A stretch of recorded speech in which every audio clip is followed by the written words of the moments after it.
Ok. Deixa eu ver aqui. Captions.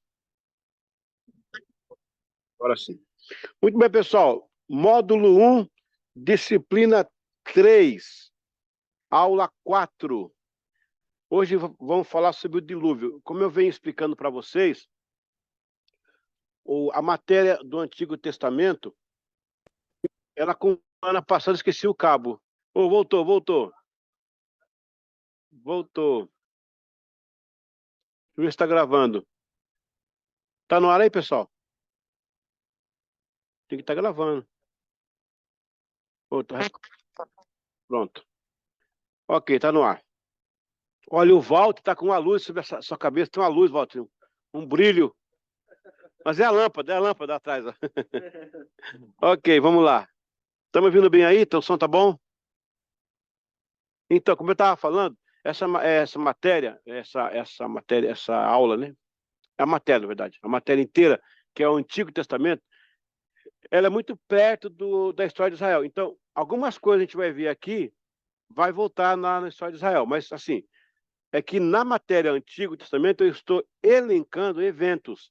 Eu não estou preso à data, quem foi, o que fez, aonde, tal, blá, blá. Eu estou elencando eventos. Quando, por exemplo, eu falo do dilúvio, eu não vou ficar centrado na região, no sobrenome de Noé, o CPF dele. Não. Eu vou falar da cosmovisão, né? Por quê? Porque o Antigo Testamento ele tem muita coisa para informar para a gente. Então você tem que fazer igual feijoada.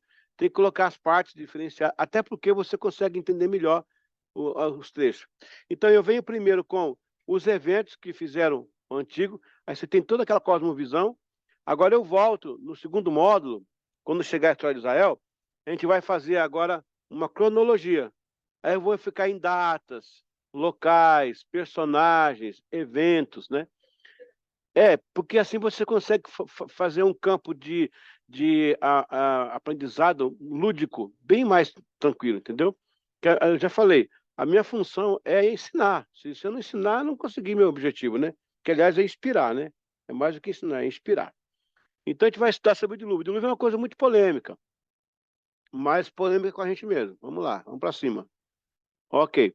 Vamos abrir aí na primeira parte da revista, né? A turma de cá, Deus abençoe aí, pessoal. Apesar que tem um Tadeu aí, né? Tá onipresente. Esses dias a Elisiane estava aqui online, daqui a pouco ela apareceu aqui, falei, onipresente, né? Eu consigo. Foi muito rápido, gente. Veio de helicóptero. Eu, eu percebi. Acho que tinha um teleférico aí, né? Tirolesa. Ok, vamos falar sobre o dilúvio. Se vocês um dia puderem ir à Holanda, lá tem uma arca de Noé, o cara construiu dentro das medidas tal, e estudou. Fato, um negócio interessante, viu? Um fato fantástico. O dilúvio, o fenômeno. O fenômeno. Muito bem, vamos lá. Alberi, bem-vindo aí, Cris, Deus abençoe. Vou estar com vocês aí. Capítulo 6, 7, 8 e 9 de Gênesis, a Bíblia trata do episódio do dilúvio. Deus se vê no justo direito de dar uma nova chance à humanidade e reiniciá-la, pois a maldade, o pecado e a promiscuidade estavam fora dos limites. Inclusive, vocês vão ver isso relacionado aos gigantes, tá? Vamos chegar daqui a pouco lá. O gigante vai ser bem polêmico, esse gigante aí. Não sei se é hoje ainda, acho que não, mas tudo bem. Antes que falem de genocídio, o Senhor deu oportunidade à salvação de todos, pois Noé pregou antes do dilúvio acontecer. Então, Noé pregou cerca de 120 anos, enquanto durou a construção. A pessoa fala, a academia, né? A academia secular é um problema, né? Ah, genocídio, Deus destruiu o mundo, matou criança, matou não sei quem, matou... Ora, a comunidade humana naquela época estava centralizada na Mesopotâmia. Não tinha ninguém no Brasil ainda, né? Ninguém. O Noé pregou 120 anos. Foi feito um estudo de que em 120 anos daria para se percorrer toda a região e haveria acessibilidade em 120 anos para alguém chegar até Noé. Ora, se eu moro em Itapema, em Itajaí, se eu moro em Joinville, tenho 120 anos para vir aqui em Balneário ver alguém pregar, dá tempo, entendeu? E outra coisa, as comunidades se intercalavam, não era um povo isolado. Eles já estavam, esse período Noé já está dentro do do Neolítico. Ele é o comecinho do Neolítico. Você tem o Mesolítico lá atrás, não, o Paleolítico, né, a pedra lascada, o Mesolítico, o homem muda de caçador para agricultor, e agora você tem o Paleolítico, o Neolítico começa a escrita, tá? Nessa passagem, você vai ter ainda a idade do cobre, do ferro, do bronze. Então, o bronze já estava sendo usado como metal para assuntos bélicos. Já havia uma certa proporção de inteligência da humanidade. Então, assim, não é genocídio. Deus avisou, falou, explicou. Eles que não quiseram ouvir. Inclusive está registrado aí, ó, Gênesis 6:3 e 2 Pedro 2:5. Na narrativa sobre o dilúvio encontrada do Gênesis, a Bíblia hebraica, Deus decide inundar a terra por causa da profundidade do estado pecaminoso da humanidade. O justo, aquele que segue os diretrizes divinas, Noé, recebe instruções para construir uma arca. Quando a arca é concluída, Noé e sua família, representantes de todos os animais da terra, são chamados para embarcar. O último animal que entrou, quem foi? Alguém me ajuda? O bicho preguiça. Tá na cara que foi ele, né? E Deus falou assim, Noé, entra na arca tu, tua mulher e teus filhos. E a sogra? Não, vai boiar. A sogra vai boiar. Não, é brincadeira.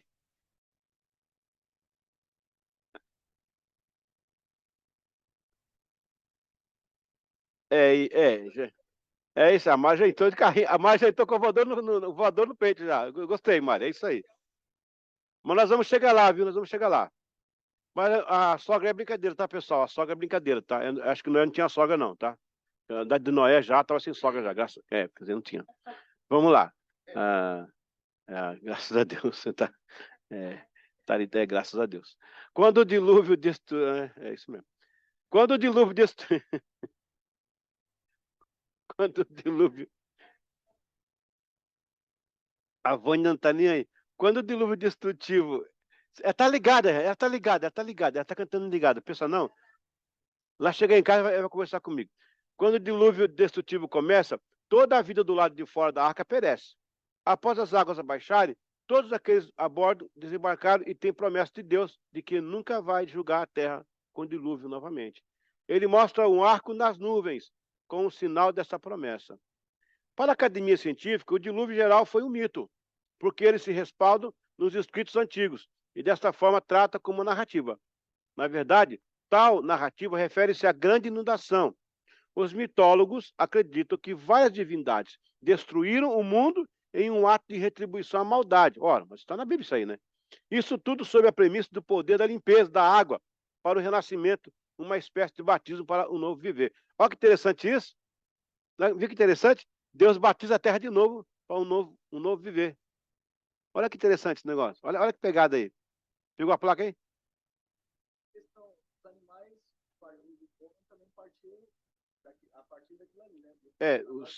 O... Ah, eles estavam na água mesmo, eles ficaram. Manteve. Não, inclusive a baleia é um exemplo de um animal pré-histórico, né? Em várias partes do mundo, além da Bíblia, o evento é citado em outras culturas. Algumas histórias de inundações nos escritos da Mesopotâmia. E nessa sequência vemos livros dos hindus, chamados Puranas, já na Grécia, Deucalião, até os povos de Quilés e Maias que viveram na Mesoamérica, e povos como os Chibiques e Canaris, as Américas, apontam para o evento de inundação. O fenômeno da Bíblia possui um respaldo decisivo, onde Deus fala da decisão em retornar para o estado de limpeza, o que seria perto do primeiro momento da natureza. Que lembra que lá na criação também estava sobre as águas e emergiu a terra? Agora de novo a terra cobre e emerge de novo. É sempre a água limpando para emergir a nova vida.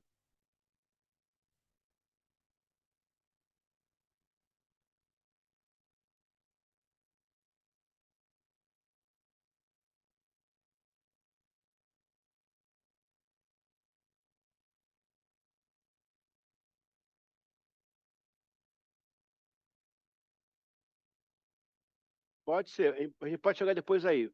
Se segura você pode voltar nesse assunto aí. O fenômeno da Bíblia possui um respaldo decisivo, já falei, né? Ah, há também relatos contemporâneos do dilúvio e que foi escrito antes de Moisés escrever os Gênesis, que é o caso do épico de Gigamesh. Ainda há registros de outros, como, por exemplo, Atarrazes e contos de Matsua, o avatar do deus Xinu, puxando o barco de Manu. Para a Bíblia, o dilúvio foi global e impactante, com eventos que mudaram posições registradas pela geologia, paleontologia, inclusive, continuando, os cientistas chamam de criacionismo uma espécie de pseudociência em atestar para o dilúvio global. Quer dizer, a comunidade acadêmica não aceita o global. Só que há registros de dilúvio em várias partes do mundo. Vai chegar uma parte para falar aqui, ó, que acharam peixe, fósseis de peixe nas montanhas. Como é que o peixe subiu lá? Excuse me, ok? A comunidade científica não entende assim.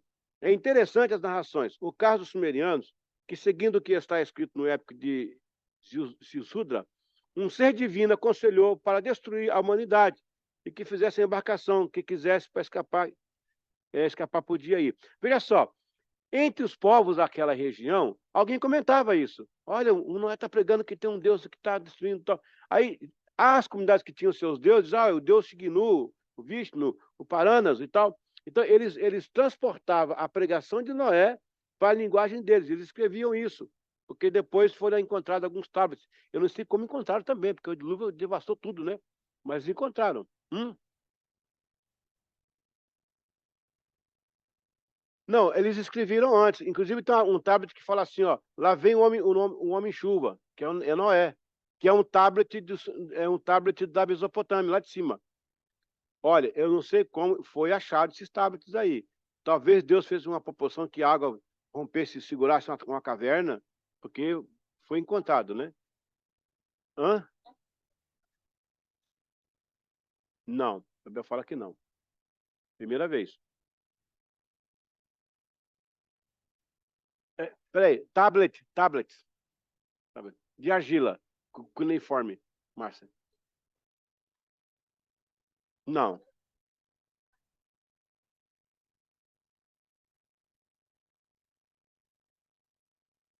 Dos grandes animais.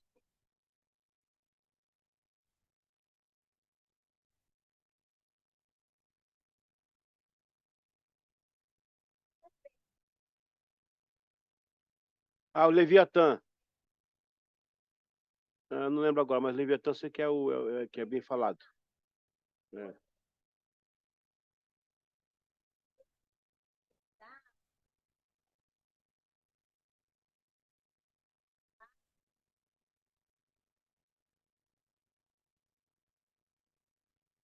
É. Tem um T-Rex, tem.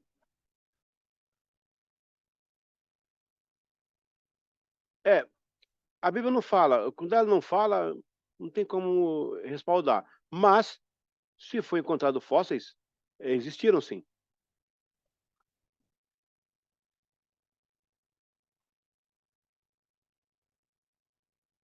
Então, pode ser que sim. Mas foi encontrada uma ilha agora lá perto da Malásia, uma ilha que tem tipos de dinossauro lá. Eles comem um boi. Jogaram um boi lá. A sorte é que eles não conseguem nadar. Se eles caírem no oceano, eles afundam. Eles são muito pesados, eles não conseguem nadar. Essa é a sorte.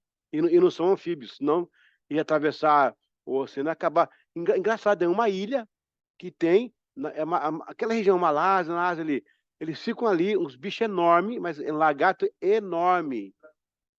Essas coisas assim. Eles pegam um boi, levaram lá de propósito o boi, eles pegam um boi assim, joga pra cima e come um boi, cara. Um boi. O que é isso? Ainda bem que não atravessa, né? Misericórdia. Na versão de Atarrazes, o dilúvio é uma inundação pluvial.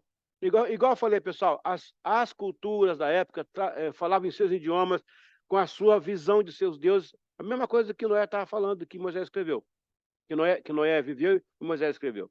Tem uma cópia de 700 anos antes de Cristo, na Mesopotâmia, que Gilgamesh narra a história de um homem chamado Utnapishtim, que foi salvo com sua família e amigos de uma grande inundação, com um navio que construíram. Em Timeu, de Platão, Timeu diz que por causa da corrida pelo bronze, os seres humanos vinham fazendo guerras constantemente, que deixou Zeus irritado e fez com que ele decidisse punir a humanidade com uma inundação. Olha aí.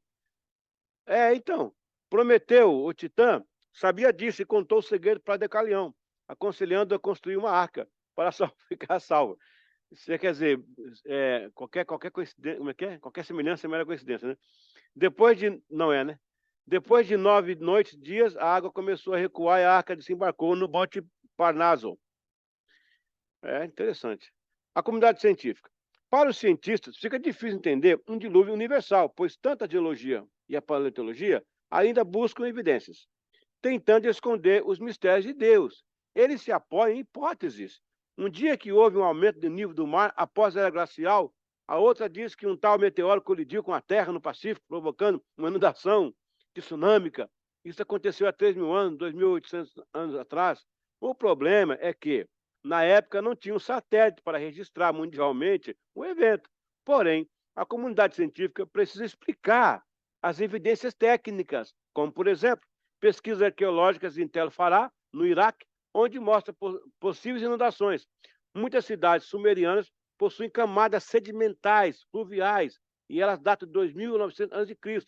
Ainda outros lugares, a mesma região mostra marcas de uma grande inundação, tipo Ur, Kis, Uruk, Uruk onde nasceu Abraão, Lagaxe, Nínive. Além de tudo isto, uma historiadora americana, Adrienne Mayer, trouxe uma observação que o respaldo ao dilúvio foi elencado por descobertas datadas da antiguidade, como, por exemplo, conchas e fósseis de peixe em zonas de interior e de montanhas. Quem colocou isso lá? Excuse me. Outras civilizações. Os antigos gregos, egípcios e romanos documentaram a descoberta de tais restos desses locais. Gente, isso é um assunto que não tem como trazer aqui no domingo à noite, né? Por isso que é bom o seminário, né? Olha, você abre um assunto desse, olha tanta coisa que você está vendo aqui. Se lê um texto na Bíblia, são 4 capítulos na Bíblia, né? Você pode fazer uma aplicação espiritual. Mas isso aqui é fantástico. Os antigos gregos, egípcios e romanos documentaram a descoberta de tais restos nesses locais, sem contar a crença que a Terra tinha sido coberta por água em várias ocasiões. Uma das hipóteses mais recentes e bastante controversas de inundações ao longo prazo é a hipótese do dilúvio do Mar Negro, que defende um diluviamento catastrófico do Mar Mediterrâneo para o Mar Negro, cerca de 5.600 a.C. Pode ter tido importantes repercussões na proto-história do Antigo Oriente Próximo e do Mediterrâneo Oriental, podendo até ter dado origem aos mitos mesopotâmicos e realidades bíblicas do dilúvio universal. É bom lembrar que há cerca de 5.600 a.C., o conhecimento do mundo era extremamente limitado, e por isso os povos podem ter sido atingidos por essa catástrofe ambiental, pode ter acreditado que as terras atingidas fossem totalidade do planeta da Terra. Esta hipótese tem sido objeto considerável de discussão. Está vendo aí? Porque naquela época era assim, quando fala Mar da Galileia, mar, não é mar, é um lago. E é um lago pequeno, 22 metros de largura por 42 de comprimento, metros não, quilômetros, né? É um lago. O Brasil tem, o Araguaia é muito maior que o Mar da Galileia, mas para eles que não conheciam o mar, era o oceano, era o mar. É isso que eu estou falando aqui. Eles pegaram uma história global e resumiram a história local. É a história do sapo na lagoa. Que o sapinho saiu, pulou, viu o mar. Pai, tem uma lagoa enorme ali. Volta para cá, meu filho. Tem lagoa não, lagoa é essa aqui. É isso aí. É isso aí.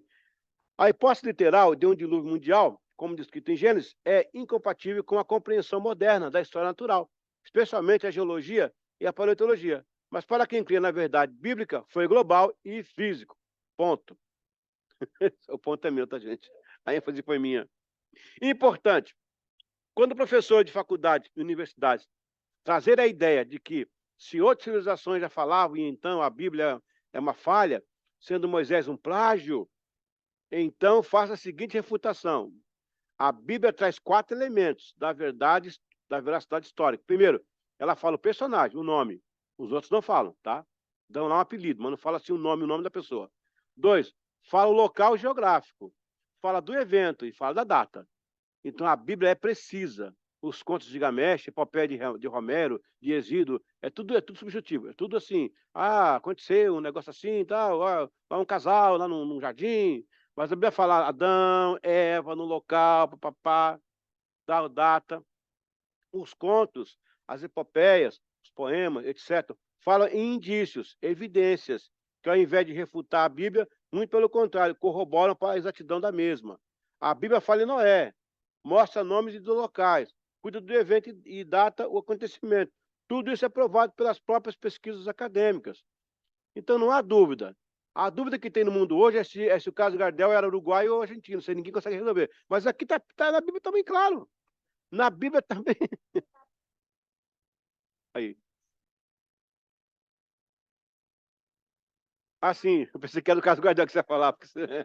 Tá bom, desculpa. Sim, tem uma montanha lá que é biblicamente Ararat, que encontraram. Eu fui na Turquia e fiquei lá pesquisando, não consegui ter acesso a esse material. Não vou dizer que não é. Eu preciso ir de novo para fazer uma missão, porque a minha missão era 7 igrejas da Ásia. Então eu comentei com alguns da comunidade e eles não sabiam disso. Eu fiquei de voltar, né, e ver isso aí. Então oremos para uma segunda volta lá. Mas a quem fale isso. E se for também, glória a Deus, né? É mais uma evidência. Curiosidade do dilúvio. Olha que interessante. A Bíblia não fala em arco-íris, pessoal. Presta atenção, tá? Negócio do arco-íris aí, tá? A Bíblia não fala em arco-íris. Nas Sagradas Escrituras não existe a palavra. Eu já vi gente pregar, cara. Deus colocou os arco-íris. Cara, presta atenção. Hã? Então, mas ó, aqui eu vou explicar melhor. Nas Sagradas Escrituras não existe a palavra arco-íris, e sim arco. Íris, Simone, era uma deusa da mitologia e filha do Electra, filho do oceano. E nada tem a ver com o texto bíblico. O texto bíblico fala do arco da aliança. E este é, Gênesis 9:13. O meu arco tenho posto nas nuvens. Este será por sinal da aliança entre mim e a terra. Claro que hoje chamam de arco-íris. Podia falar o arco das cores. Só que o íris, ele liga a deusa do oceano, filho do Electra. Então é uma adoração à deusa. É melhor falar o arco das cores, né? Bom, para entender melhor sobre o assunto, da herética frase arco-íris, dita por alguns cristãos, segue alguns dados importantes. Porém, as cores que aparecem são propriedades químicas da natureza, gente. Isso é fato. Este arco vem antes do nome. Antes de falar arco, já tinha. Né? Quer dizer, Deus colocou lá. O tal nome que deram foi para adorar a deusa. Então, quando Deus colocou o arco estava lá com as cores. Mas depois colocaram esse nome de íris. A Bíblia não fala isso, né? Então tá aí desmistificando isso aí.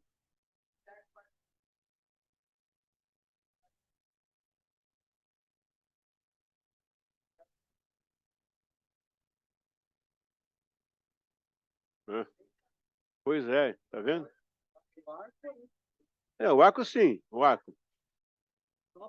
A eles não, o arco de Deus, o arco do Senhor, o arco das cores, o arco da aliança, aí, ó, o arco da aliança.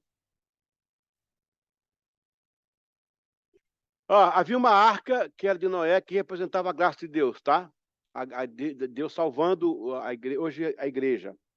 A arca se repete lá no tabernáculo, só que sobre ela agora não tem mais o arco das cores. Agora são os anjos cercando. Tá pegando? Depois te bota aí. Matusalém. A Bíblia também deixa claro o fato de Matusalém não ter participado do evento do diluviano. E aí, como é que me explica isso aqui, né? Seguindo a cronologia crescente, a morte de Matusalém e o dilúvio acontece no ano 1656, Gênesis 5:27 e 7:6. De duas uma, ou ele estava longe e não sabia, ou ele estava longe e não sabia, então ele morreu afogado, né? O Matusalém. Para matar um cara que viveu mais de 1000 anos, tem que ser o dilúvio, né? Só um dilúvio matar um cara desse. Um homem que viveu tanto, só um dilúvio poderia terminar, né? Então, assim, ou ele não sabia, né? Ou ele estava muito longe, não deu tempo de chegar para ser salvo pela arca, né? E os 120 anos? O período tão perguntado pelas pessoas se dá na leitura de dois textos importantes das Escrituras. Segundo Pedro 2:5, e não perdoou ao mundo antigo, mas guardou a Noé, a oitava pessoa, o pregoeiro da justiça, ao trazer o dilúvio de Noé sobre o mundo dos ímpios. Nesse texto, observamos que Noé é chamado de pregoeiro da justiça, porque ele pregava de Deus o juízo. Viria e a justiça seria aplicada com base na iniquidade deles. Pedro se refere a Noé e ao seu tempo, e quando voltamos para Gênesis 6:3, uma decisão de Deus em falar: seu tempo do homem será 120 anos. Na verdade, Noé anunciou a salvação 120 anos. Durou 120 anos construir, e Deus se referia aos 120 anos do dilúvio. Depois do dilúvio, várias pessoas da Bíblia viveram mais 120 anos. O porquê de não viver mais agora, então, são outros fatores ligados à miscigenação, alimentações, mutações anatômicas e outros. Então, essa parte da introdução foi para desmistificar essas coisinhas que o pessoal fala aí, entendeu? Como?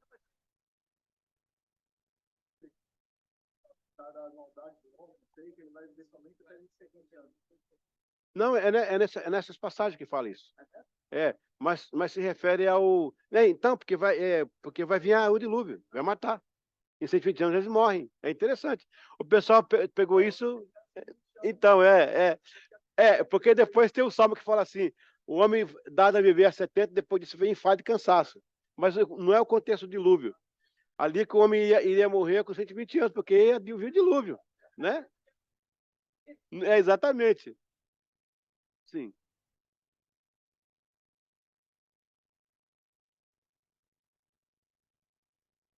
Então, é assim, ó. O calendário judaico é lunático, é por luas. Então, alguns meses aí, chega até a ficar até 14 meses às vezes. Tem muita miscelânea de meses. O nosso é solístico, né?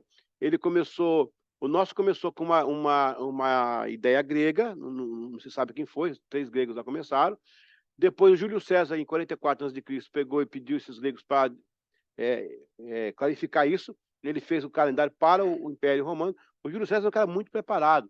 Ele escreveu pensamentos, filosofias, né? Só se demora com a Cleópatra, né? Mas tem um filho com ela, o Cesarião, mas foi traído por Marco Antônio. E morreu por causa dessas coisas também. Então, na verdade, quem matou ele foi o Brutus, né? O próprio filho adotivo. Isso é outra história. Vou voltar aqui. Aí ele. eu pego um corredor, vou embora, volta para cá. Então, Márcia, o Júlio César, em 44, mandou fazer esse calendário geral. Depois o Heródoto fez uma mudança, e Gregoriano, em 1500 e pouco, também fez outra mudança. Nosso calendário hoje é Gregoriano. Tanto é que os nossos meses é dado aos deuses romanos, né? Os Augustos, algumas divindades também, alguns Césares, né?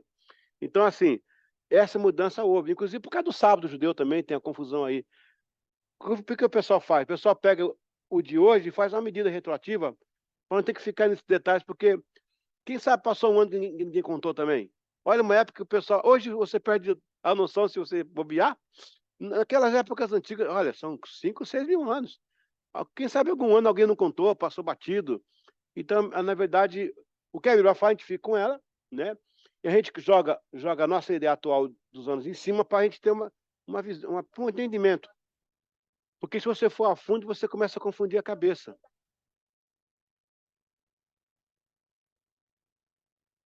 O calendário judaico é maior, ele está em 5.700 alguma coisa. Eles conhecem naquela época lá. Eles conseguiram transliterar o calendário lunático para o solístico, né? É bem aproximado, é bem aproximado. Por isso que esse negócio que o pessoal data as coisas é meio improvável, sabe? Porque isso vai voltar mil tal, dia tal, faz umas continhas assim, eu tenho medo dessas continhas. Agora, os eventos estão aí, né? Os eventos estão aí. Então, aqui, recapitulando aqui, pessoal, é, para nós, o dilúvio foi um evento mundial. A prova é que, veja bem, se você pegar o Portugal, ele vai encaixar dentro do Golfo do México. Já percebeu isso? A costa africana encosta na costa brasileira. Se você juntar, é bem aproximado ali. Não vai ser justinho, mas está bem aproximado, porque houve realmente uma cisão. A ideia é que o mundo era uma terra só, e com o dilúvio houve o afastamento das placas tectônicas. A nossa aula aqui é profunda, hein? Eu estive no Estreito de Bósforo. O bom professor vai se sugar tudo aqui, né? Eu estive no Estreito de Bósforo, o Estreito de Bósforo, ele divide a Ásia, a Europa da Ásia. Istambul é a única cidade no mundo que fica entre dois continentes, metade de um lado e metade do outro. Eu peguei um táxi, eu peguei um avião, eu desci no lado europeu, e para voar para Tel Aviv eu peguei um voo no Sabina Costa, que é do outro lado. Então, quando passou essa ponte, que ele é altíssima, eu consegui ver lá embaixo a placas tectônicas. Gente, é um espetáculo. Você imagina quando a Terra se move, cara, aquele negócio enorme, aquelas rochas enormes, que são rochas né, que não é rocha comum. É placa tectônica, na verdade. É a estrutura da Terra, cara. Eu vi lá embaixo, assim, cara, que espetáculo aquilo lá. Você passar de um continente para o outro, né? Interessante porque quando você vai para a Finlândia, ali para aquela região, você vai ter como é que chama aquele? Ai, meu Deus do céu. É, é frost, permafrost. Permafrost, permafrost é uma rocha congelada. Ela não é gelo. É a rocha em si ela é congelada. A geleira é que vai em cima da rocha. Ela derrete com o clima. Ela é removível. A permafrost, não, ela é gelada. É só por dentro que pode se dissolver. O que eu acho interessante de tudo isso é que o nosso caráter, olha como Deus manda uma mensagem em cada ponto da natureza. Existe o caráter geleira, aquele que eu posso dissolver com a minha mudança de atitude, de pensamento, sabe, eu decido fazer mais isso, então eu degelei aquilo, saiu. Agora há um caráter que é o permafrost, que é permanente frost, gelado permanente, que está dentro de você. Esse só Deus pode mexer. Essa é a obra do Espírito Santo. Permafrost. Então, aquele que só tirou a geleira é um convencido, mas o que desgelou por dentro é um convertido. Por isso que é a conversão. Por isso que muitos vêm para a igreja com geleira, derrete, e falam, tá legal, não tá não. Tem que mexer lá dentro ainda, na permafrost dele. Isso é uma mensagem. É uma mensagem profunda, profunda. Porque se o Espírito Santo ficasse ocupado com geleira, é muito fácil de resolver. Então, eu nem preciso nem dele. Tem coisa que eu posso mudar por mim mesmo, mas tem coisa que eu dependo do Espírito Santo dentro da minha natureza, lá dentro. E ninguém consegue. Não há mecanismo. Desculpa, pessoal, eu me empolguei aqui. Desculpa aí, pessoal em casa. Não há. Eu estou aqui por causa do pessoal de casa. Não há mecanismo. Aliás, Léo, a gente tem que achar aqueles parafusos lá para colocar o nosso quadro de volta lá. Alguém, né, pegou ali. Não, agora não, na próxima aula. Tá bom. Eu quase achei ali. Que eu ia escrever essas coisas no quadro. Não, dá um tempinho, dá um tempinho. No intervalo, né, Sueli? Calma. Então, há coisas, a permafrost, não há mecanismos na natureza que interfiram em sua mutação. Não existe. Não existe. Não, nem tenta, não tem condição. Só o Criador que pode mexer nesse ponto. Por isso que a gente tem que deixar o Espírito Santo trabalhar para queimar tudo lá dentro, para derreter o que não presta. Veja, como é que o Espírito Santo desceu? Como? Como fogo sobre a igreja, para derreter por dentro. Tá pegando, pessoal? Amém? Aleluia. Então, cuidado com a maquiagem por fora, essa é fácil de resolver. Quero ver por dentro. Quem está falando comigo, né? Meu Deus do céu. Aleluia. Teria uma provinha agora, não teria?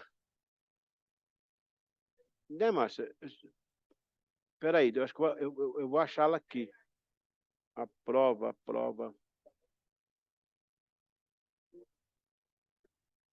Glória a Deus. Amém.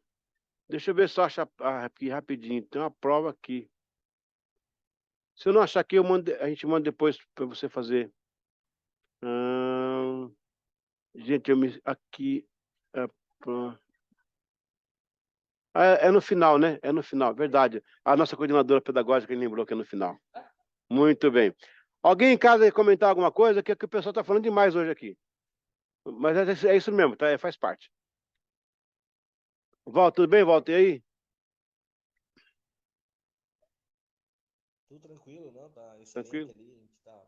Amém. Sim, sim. A gente Pin- consegue ver que tudo Obrigado. que os cientistas tentam ali querer provar, a Bíblia e a palavra de Deus derruba, né? Eles Verdade. fazem tudo, acham que é matéria, tudo que é isso e aquilo, mas não, mas na realidade nós sabemos que foi Deus quem criou e ele distribuiu quando ele quis e salvou os que deveriam ser salvos. Por isso que é bom estudar, tá vendo? É isso aí. Obrigado, Walter. Obrigado. Qualquer dúvida aí, pode interferir aí, pode mandar um chat, a gente para aqui, tá bom? Alberi, tudo certo aí? Amém. Muita informação aí, né? É o seu áudio, o seu áudio. o seu áudio. Tem que abrir o áudio aí. Manda áudio, manda áudio. Ah. O nosso seminário, ele é intensivo, né? Porque se fosse 5 anos, ele podia abrir bem mais, mas só que aí vocês pegam muita informação. Esse é o preço, né? Mas tá bom, eu prefiro conteúdo. Ó, Beri, pode falar. Pastor, Ih, nós agora estávamos escalados para ir, tá? E a minha ajudadora, ultrapassamos o horário. Quando fomos horário, vamos ver, era 7 e pouco aqui. Nós estava ela trabalhando no quarto, eu aqui deletando informações e passamos a tarde toda. tá Quando eu bom. olhei de uma, passou o horário, pastor, me perdoe aí, viu? Nós Não, tinha dado o nome que nós via. E a intenção era ir, viu? Mas já tudo era bem, 7h30 quando nós olhamos aqui. Digo, e agora? sem Não dá problema. mais. A gente mora quase 1 hora de distância, viu? Não, tudo bem, Então, tudo bem. eu só quero dizer isso, Mas, né? Tá, mas tá obrigado. pegando aí, né? Tá pegando aí direitinho, né? Estou pegando, tá tudo Amém, certo. Aqui temos amém, escutando aqui tudo, viu? Né? amém, irmão Beri. Pessoal, quando alguém de casa falar, pode aumentar o seu áudio aí, o pessoal ouvir que estão comentando, tá bom? Agora já foi. Amém? Tem que tirar, né? Sim, sim. Será que ela não separou quando Deus criou o mundo? Porque fala que houve separação de terra, de mar e tal. Então, a Bíblia não é clara. Não é. Então, eu aprendi uma coisa, sabe, Tadeu? Eu também questionei muita coisa assim e tal. Ah, o que ela não fala, cara, não adianta a gente forçar. Tudo que força entorta, né?